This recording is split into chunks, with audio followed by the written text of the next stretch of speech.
సందెల్లో పేరు పొందిన చెక్కనమ్మ కదరా ఓటమి నిలక పోరాడే ఒక వీర బాల కదరా పల్లకికి ప్రేరణించే వర్తమాన కదరా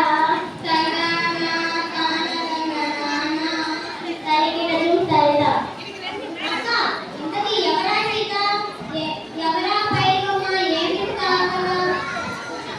సీత తల్లిదండ్రులు చాలా పేదవారు. వారికి సీతతో పాటు ఒక కొడుకు బిడ్డ కూడా ఉంటారు.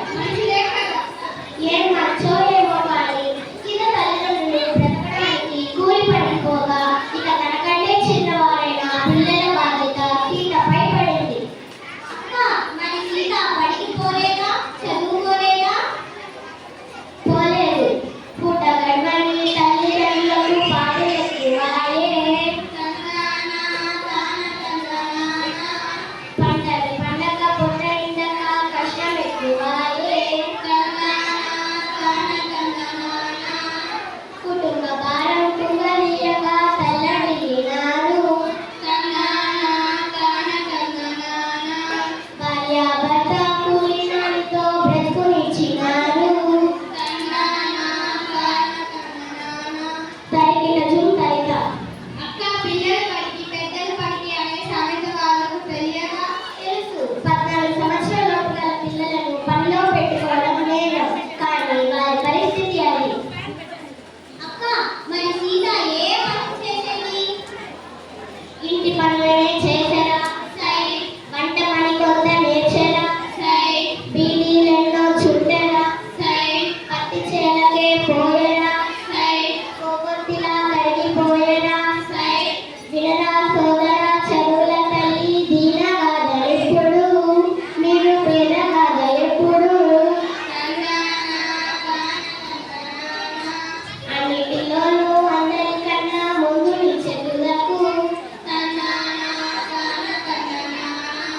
కరిగిన చూసారిక. అక్క తర్వాత ఏం జరిగింది?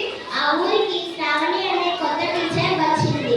బడికి పోకుండా ఇంటి దగ్గరే ఉన్న సీత వంటి పిల్లలను బడిలో చేర్చింది. చక్కగా చదువు చెప్పించింది. మరి సీతను బడికి పంపడానికి వాళ్ళ తల్లిదండ్రులు ఒప్పుకున్నారా? ఒప్పుకోలేదు. శ్రావణి టీచర్ చూసి సీత ఇంటిలో దాచేశారు. అప్పుడు శ్రావణి టీచర్ సీత తల్లిదండ్రులతో ఇలా అన్నది, ఎన్నో జన్మల పుణ్యఫలం ఇది మానవ జన్మము. అందులోనూ ఆడపిల్లగా పుట్టుట శ్రేష్టము. సంగము స్నేహము ప్రేమభావము ఆమె గొప్పతనము.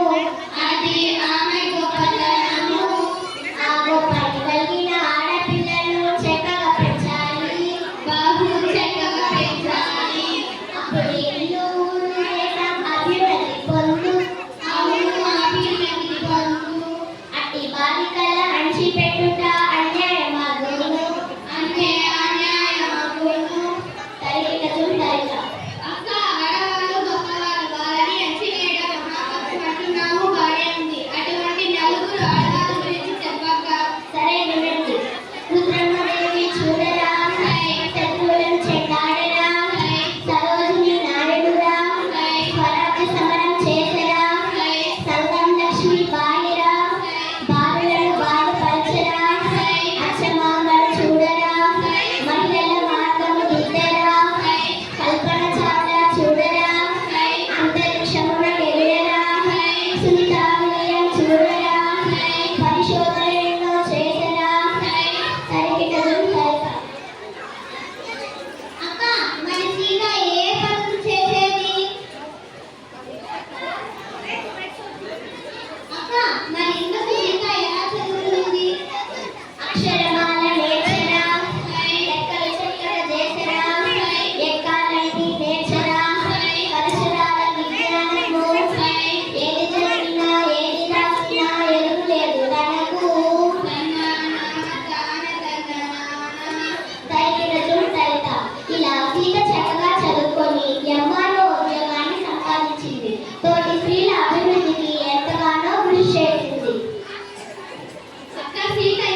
మీరు కూడా